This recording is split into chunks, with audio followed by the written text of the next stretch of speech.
Il est enfin venu le temps de vous présenter les activités d'éveil musical que nous avons animées durant ce mois et demi à Andahuaylas. Notre semaine est partagée entre 3 écoles, les jardins d'enfants de Rumi Rumi et de Mounei les lundis, mardis et jeudis, et l'école primaire de Ralankaya les mercredis et vendredis. Malgré leur très jeune âge, de 3 à 5 ans, les enfants sont très réceptifs à la musique et aux ateliers. La première séance, nous réalisons un concert et leur faisons essayer nos instruments pour leur donner l'envie de s'investir dans nos futures activités. La deuxième séance, les enfants ont réalisé leurs propres instruments, au programme maracas, clave et bâton de pluie. Tu as toujours voulu savoir faire ta propre maracas ? N'hésite plus, clique sur le lien de notre tuto maracas. Allez, clique, te dis-je. La séance suivante, nous débarrons avec un petit atelier d'éveil corporel.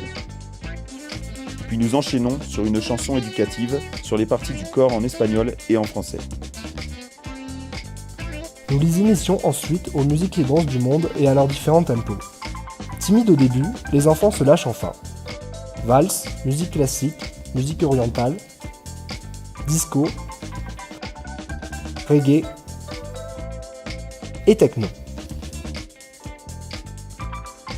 Cependant, nous constatons qu'il est très difficile de leur transmettre un réel savoir musical.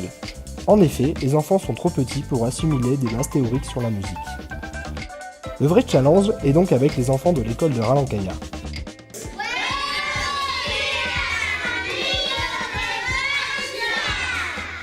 Les enfants du centre scolaire sont âgés de 6 à 11 ans. Ils sont issus d'une population pauvre de la montagne et une partie d'entre eux doivent travailler l'après-midi et les soirs. Malgré leur dissipation, nous pouvons commencer une réelle initiation à la musique. Nous reprenons et complexifions les ateliers déjà réalisés au jardin d'enfants. Nous commençons avec une association des musiques du monde avec leur lieu géographique. Cumbia en Colombie, musique classique en Europe ou encore country aux États-Unis. Vous serez étonnés de savoir que certains enfants ne connaissent pas la capitale du Pérou. Aucun ne connaît les continents ni les pays limitrophes au Pérou, et ce, même pour les plus vieux. Nous leur apportons donc les bases nécessaires pour situer les continents et certains pays. Et nous enchaînons avec un cours théorique des rythmes. Mesures, tempo, blanches, rondes, noires sont présentées et les enfants assimilent peu à peu leurs valeurs et significations.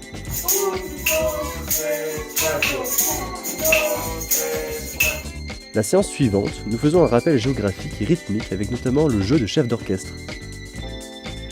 Puis nous les initions aux différents types et familles d'instruments et leurs sonorités. Trompette, saxophone et flûte pour les instruments à vent, violon, guitare et piano pour les cordes, et batterie et xylophone pour la famille des percussions. Nous complexifions également les exercices de rythme en proposant aux enfants des niveaux de difficulté différents.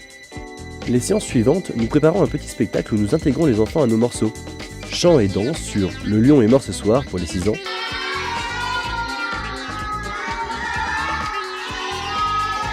chant, danse et tambourin sur Sous l'océan pour les 7-8 ans.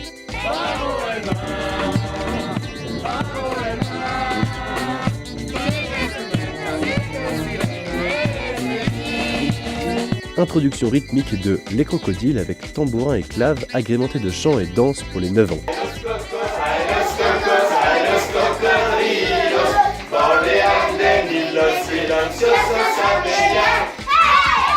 Et enfin flûte, rythme et chant pour les plus grands, 10-11 ans.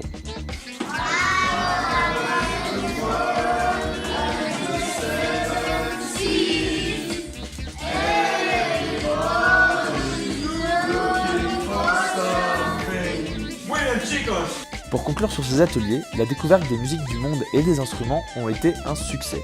Tous les enfants participent une fois répartis en équipe. Ces ateliers sont ludiques et développent leurs connaissances géographiques et musicales.